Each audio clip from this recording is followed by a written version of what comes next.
Assalamualaikum warahmatullahi wabarakatuh.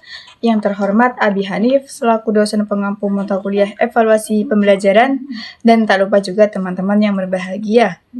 Perkenalkan, nama saya Safila Maitsa dari Prodi PAI 4A. Di sini saya akan menjelaskan sebuah materi yang berjudul langkah-langkah evaluasi. Apa saja langkah-langkah yang harus diikuti dalam evaluasi pendidikan?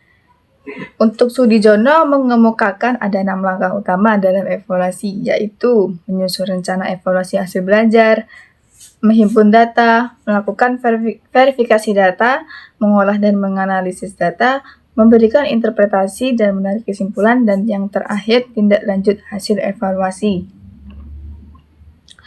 Untuk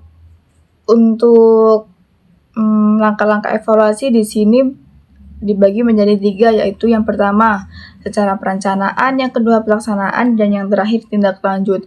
Untuk perencanaan sendiri merupakan langkah awal kegiatan evaluasi. Perencanaan merupakan suatu kegiatan menentukan dan mempersiapkan hal-hal yang diperlukan dalam kegiatan evaluasi. Evaluasi tidak boleh dilaksanakan tanpa perencanaan sesuai kehendak guru saja. Perencanaan mempunyai manfaat yang sangat besar dalam kegiatan evaluasi. Adanya perencanaan yang akan membuat evaluasi terlaksana sistematis, efektif, dan efisien. Sistematis berarti evaluasi berjalan dengan teratur, di mana antara komponen-komponen dalam evaluasi itu bisa bekerja sama dan menjalankan fungsinya dengan baik. Efektif artinya evaluasi yang dilakukan tepat sasaran, sementara efisien berarti evaluasi dapat dilakukan secara baik dengan pemakaian waktu, biaya, dan tenaga yang minim.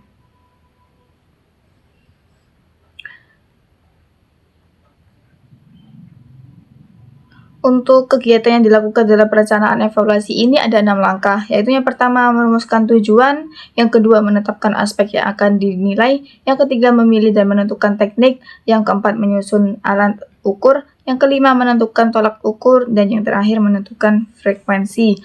Untuk merumuskan tujuan evaluasi sendiri merupakan sesuatu yang ingin dicapai. Tujuannya memberikan pedoman kepada orang yang melakukan evaluasi apa yang harus ia capai, bagaimana cara menyampainya, dan bagaimana mengukur apakah yang diharapkan tersebut tercapai atau tidak. Tanpa adanya tujuan, maka evaluasi tidak akan berjalan dengan baik. Kemudian yang kedua, menetapkan aspek yang akan dievaluasi. Setelah tujuan ditentukan, maka langkah selanjutnya yang dilakukan adalah menetapkan aspek yang akan dinilai. Tidak semua aspek yang ada dalam tujuan pembelajaran harus dievaluasi dalam satu kali evaluasi. Aspek-aspek yang berbeda terkadang memang harus dievaluasi dengan cara yang berbeda. Aspek dalam evaluasi ada 3, yaitu kognitif, afektif, dan psikomotor. Kemudian yang ketiga memilih dan menentukan teknik. Teknik evaluasi pendidikan terbagi kepada 2 golongan besar, yaitu teknik tes dan teknik non-tes.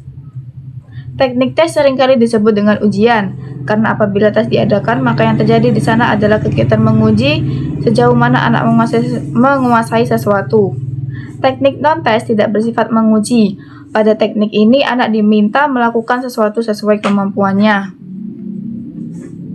Yang keempat, menyusun alat ukur. Masing-masing teknik di atas mempunyai beberapa alat untuk mengukur. Teknik tes biasanya bisa berbentuk tes lisan, tulisan, dan perbuatan. Bentuk soal ujian atau tes bisa berbentuk objektif atau berbentuk esai atau kolaborasi antara keduanya. Sementara itu, teknik non-tes juga mempunyai banyak alat ukur seperti wawancara, observasi, skala sikap, sosiometri, portofolio, dan sebagainya. Untuk yang kelima ada menentukan tolak ukur. Setelah alat evaluasi disusun, langkah selanjutnya adalah menentukan tolak ukur. Tolak ukur adalah suatu aturan yang dijadikan sebagai acuan dalam menentukan nilai yang didapat oleh peserta evaluasi. Tanpa acuan yang jelas, maka evaluator akan mengalami kesulitan untuk menentukan nilai siswa. Kemudian yang terakhir ada menentukan frekuensi.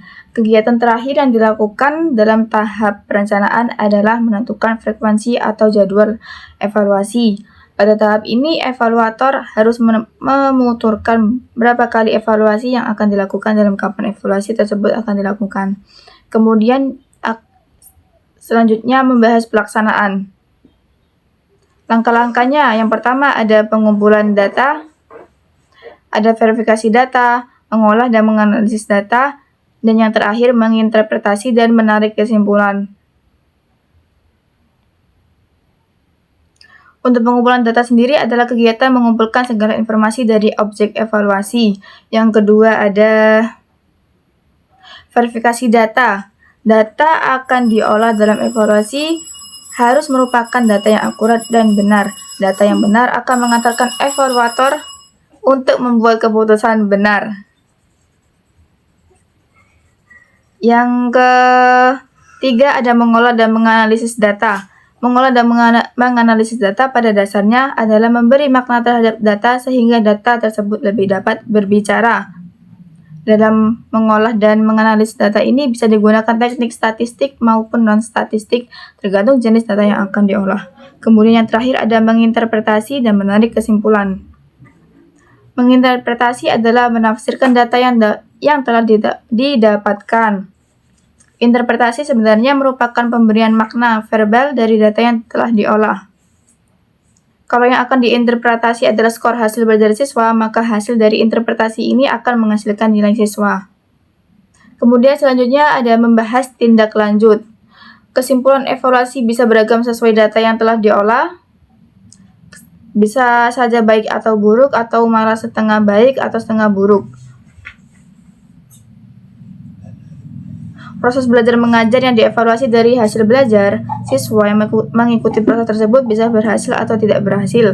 Berhasil atau tidak berhasilnya PBM atau siswa dan siswa yang belajar tentu tidak bisa dibiarkan begitu saja. Apapun hasil evaluasi, hal tersebut harus ditindaklanjuti secara konkret. Sekian presentasi dari saya, kurang lebihnya mohon maaf dan semoga bermanfaat. Assalamualaikum warahmatullahi wabarakatuh.